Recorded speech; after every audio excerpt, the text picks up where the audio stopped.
ઠાસરા નગરપાલિકા વિસ્તારમાં આવેલ બહુચરાજી મંદિરથી ચંદાસરવાળા રોડ તરફ જવાના રોડ ઉપર ડ્રેનેજ લાઇનનું કામ કરતી એજન્સી એમપી પટેલ દ્વારા રોડ રસ્તા તોડી નાખેલ છે।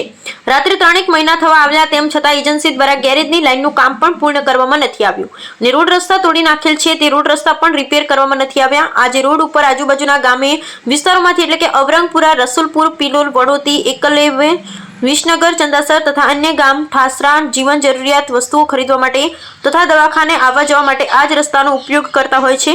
વારંવારની રજૂઆત થતા એમપી પટેલ એજન્સી દ્વારા ડ્રેનેજ લાઇનનું કામ સ્લો પદ્ધતિથી ચાલતું હોય નાગરિકો તથા આજુબાજુના રહીશો તૂટેલા રસ્તા ઉપર આવવા જવા માટે 2 કે 3 જ ફૂટ રસ્તો રાખેલ છે। આ જ રસ્તા ઉપર 2 થી 3 સોસાયટી આવેલી છે। એક બાજુ કાંસ વિભાગ દ્વારા મૂકવામાં આવેલ ગંદા પાણીને કારણે મચ્છરનો ઉપદ્રવ વધી રહ્યો છે। એક બાજુ તૂટેલા રસ્તા રિપેર કરવામાં નથી રહ્યા। છેલ્લા ઘણા સમયથી આ રસ્તો બંધ છે। તાત્કાલિક ચાલુ કરાવવા સ્થાનિકો તથા વિસ્તારો તથા સ્કૂલના શિક્ષકો તથા બાળકોની ઉગ્ર રજૂઆતો છે। રોડ 2 મહિનાનો વાયદો કરેલો, 2 મહિનાથી કશું થયું નથી। હા, તો બીજું કોઈ સમસ્યા ખરી રોડ? ના કાકા, એમને બધા 4-4, 5-5 જણ પડે અને હાથ પગ ભાગી જાય તે એની જવાબદારી કોણ લે છે? રોડ વાળાને કોઈ રજૂઆત કરી છે ખરી તમે?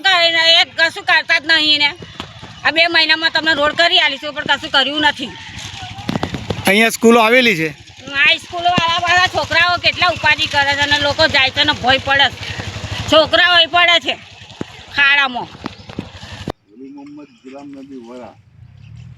શું કરો છો? હા, હવે પહેલા કોઈ સભ્ય કે કશું રહેલા છો ખરા? શું સમસ્યા છે અહીં ઠાસરાની? રોડ 2 મહિના ખુલી નાખ્યો, જવાનો રસ્તો નહીં। આપણા રોડ આપણને કાં આવેલો છે, કોઈ જગ્યાએ કાલે 2 જણા છોકરા પર પડી ગયા। તમે કોઈ રજૂઆત કરી છે ખરી? કેટલી વખત લેખિત મૌખિક રજૂઆત કરી પણ કંઈ સાંભળતા નહીં।